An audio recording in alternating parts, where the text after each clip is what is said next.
How's it, guys? I'm gonna show you how to set up a board. Well, I'm gonna show you how I set up my boards. I'm pretty sure you've seen this board already.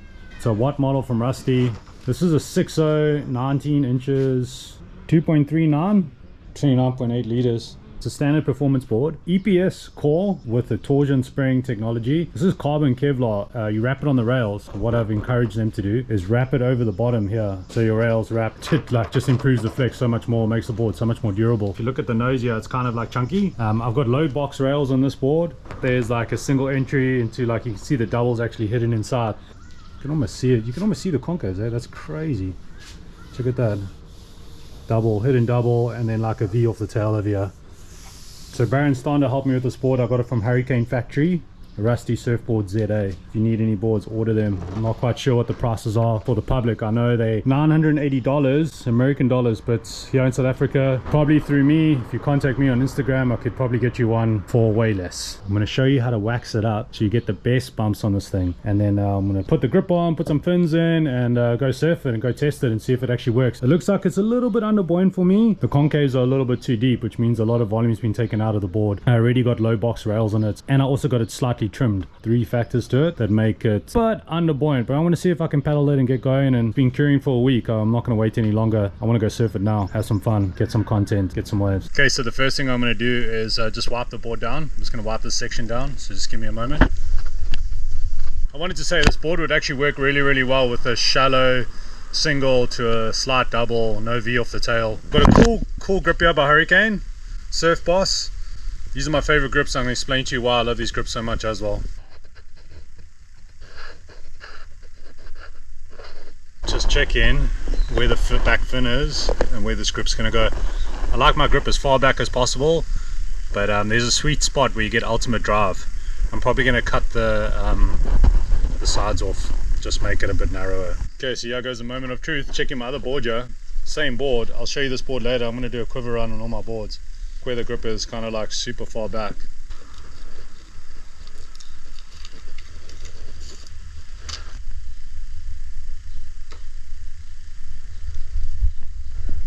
I feel like that's pretty fair. Super far back. Check this out. I like my foot on that back fin. Some people, they say like you need to put your foot like in between the fins. That's your maximum drive. And I agree with that when you're going down the line, but when you want to pivot, you want your foot as far back as possible.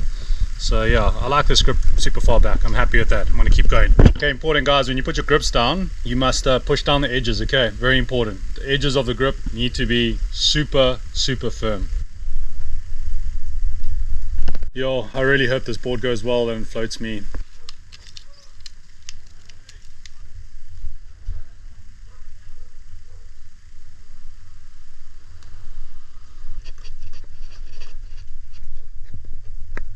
Hello, Dusty. Hello.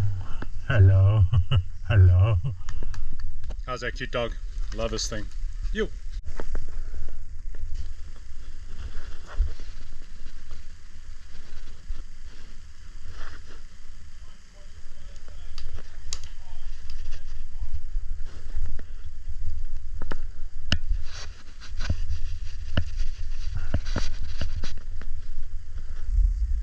This grip over here, see this top deck here? It's flat, so my foot can actually sit on top of the board. I can get extra purchase over here, which is very interesting. What's also very interesting is these things over here. See these little ribs?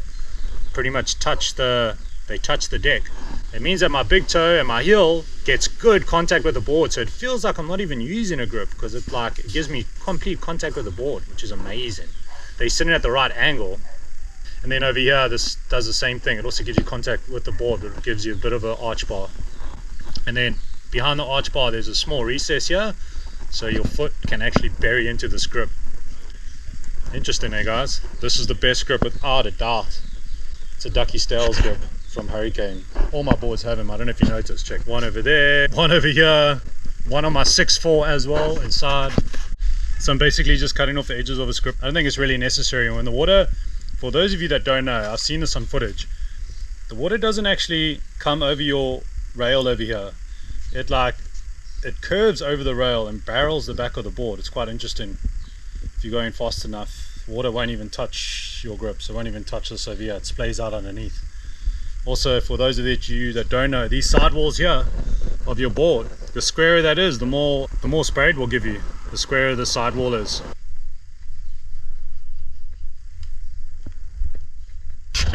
Cool, not the most even. What I also need to do now is thank Hurricane for this grip and their leashes and everything that they do for me. Craig, Ryan, thank you guys. I appreciate all the support from you guys.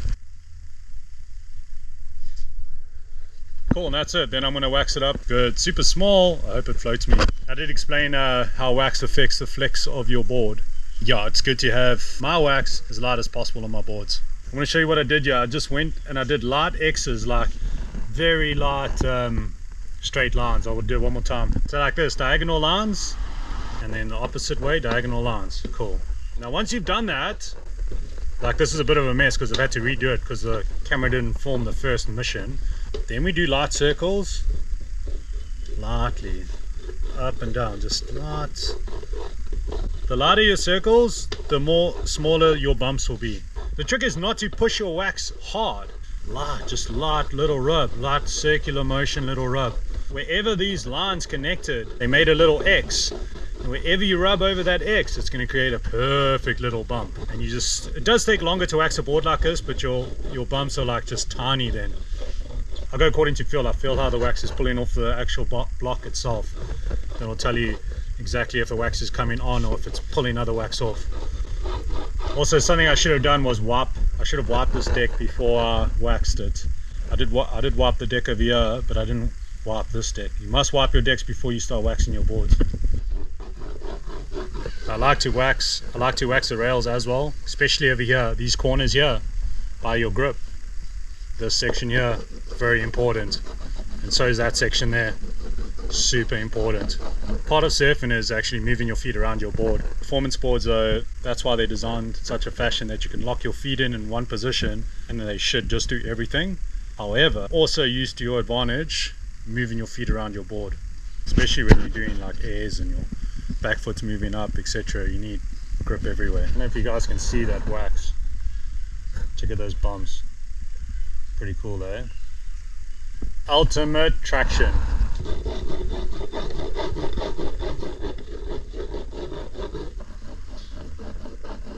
Okay, next thing guys, I'm going to show you how to put a string on. I know it sounds stupid, but this is the way that I do it. It's like sitting up like that, it's doubled. See, I'm going to show you now what to do.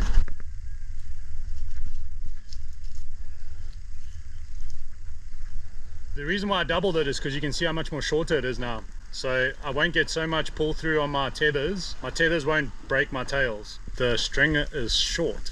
It's as short as possible and it's super strong because it's doubled. That's how I put a string on. Okay, so last things last. I'm not going to put a sticker on the bottom of this board. I want to surf it first. If it's too underbuoyant for me, I know it will go well, but if it's too underbuoyant for me, then obviously I've got to trade it up. So I'm not going to waste stickers on the bottom. Okay, so we've got my favorite fins. I love symmetrical fins. Check it out if you can see Pro Glass, Soli. Guys, I'm not endorsed by these people, but if they ever want to reach out and hook me up with fins, I'd be stoked. I actually really need Shaper's Fins endorsement because I've got one set of their fins for like 4 of my boards. Soli, you made a Kirf design, bro. Well done. Something that I like about glass fins, which is very interesting to me, because glass fins are heavier, they anchor themselves into the water more. You get more engagement. One thing, the downside is that because they're not originals, I do need to put some paper in between them. So I use a slip to do so. Cool.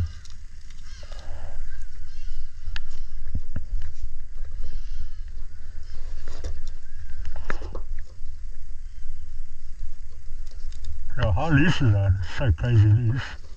I think that's the best I'm going to get them. Guys, when your fins are done, just make sure that this front section here, you can see it's like forward, hyper flush. That's super important. Just make sure that there's no space over there. Okay. Yo, and that's it. It's board set up, eh? Let's check it out. Oh, so nice. I like it. Let's go test it. What do you guys think? Looks pretty darn good. Kiff. I'm excited. Cool. We're good to go. Okay, that's it, guys. I'm gonna go test it, see what this board truly goes like. Hopefully the next clip will be me paddling into the water. I'm gonna go surf like 1 foot waves again. I never learned my lesson, but let's go. Guys, I wanted to do a shout out. Thank you for the wax, Rob. I appreciate it. Michelle, print some more shirts. Let's go. Dig this cap. Thank you very much. So sick.